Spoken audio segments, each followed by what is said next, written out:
খুলনা প্রকৌশল ও প্রযুক্তি বিশ্ববিদ্যালয় কুয়েটে ছাত্র রাজনীতি নিয়ে সংঘর্ষের প্রায় 4.5 মাস পার হলেও সংকট কাটেনি। উপাচার্য না থাকায় চলমান অচলাবস্থা দীর্ঘায়িত হবার শঙ্কা দেখা দিয়েছে। দফায় দফায় সভা করেও সমাধান আসছে না। কুয়েট ক্যাম্পাসে আছেন আমাদের খুলনা বিভাগীয় প্রতিনিধি মোহাম্মদ অসীম। বিস্তারিত জানতে সরাসরি যুক্ত হচ্ছি তার সঙ্গে। অসীম, ছাত্র রাজনীতি নিয়ে এই যে সংঘর্ষের কারণে সেখানে একটি অচল অবস্থা বিরাজ করছে এবং দীর্ঘায়িত হওয়ার একটি শঙ্কা দেখা দিয়েছে, এই বিষয় নিয়ে আপনার কাছে কি তথ্য আছে?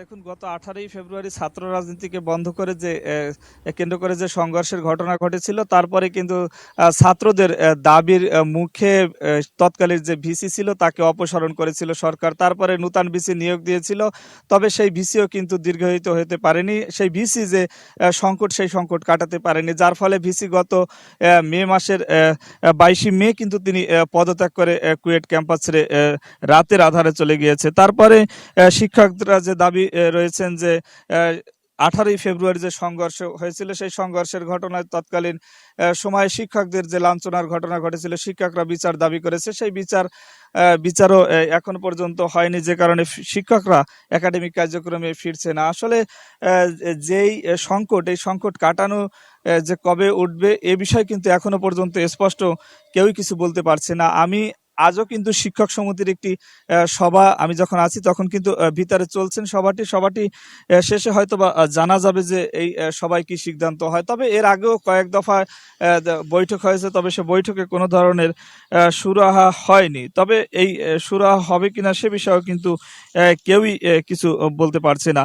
আর এই যে কুয়েটের একাডেমিক কার্যক্রম এবং একই সাথে প্রশাসনিক কার্যক্রম যে বন্ধ রয়েছে, সে কারণে এই প্রায় 7,000 শিক্ষার্থী সেশন জটে ইতিমধ্যেই কিন্তু পড়ে গিয়েছে। আসলে শিক্ষক শিক্ষার্থীর যে পাল্টাপাল্টি আন্দোলন, উপাচার্যের অব্যাহতি, পদত্যাগ, একের পর এক ঘটনায় কিন্তু এই 4.5 মাসেও আসলে স্বাভাবিক হতে পারেনি। কবে নাগাদ স্বাভাবিক হবে সে বিষয়ে স্পষ্ট কেউ কিছু বলতে পারছে না। তবে সম্প্রতি সময়ে প্রধান উপদেষ্টার যে প্রেস সচিব, তিনি খুলনায় সাংবাদিকদের সাথে এই বিষয়ে কথা বলেছেন। তিনি বলেছেন যে প্রধান উপদেষ্টা মহোদয় বলেছেন যে দ্রুতই এই কুয়েটের ভিসি নিয়োগ দিয়ে কুয়েটের যে একাডেমিক কার্যক্রম, সেই একাডেমিক কার্যক্রম চালু করা হবে। তবে এর আগেও কিন্তু শিক্ষা মন্ত্রণালয়ের যে উপদেষ্টা রয়েছেন তিনিও কিন্তু এই আশ্বাস দিয়েছিলেন, তবে সেই আশ্বাসও কিন্তু বাস্তবায়ন হয়নি এবং একাডেমিক কার্যক্রম কুয়েটের চালু হয়নি।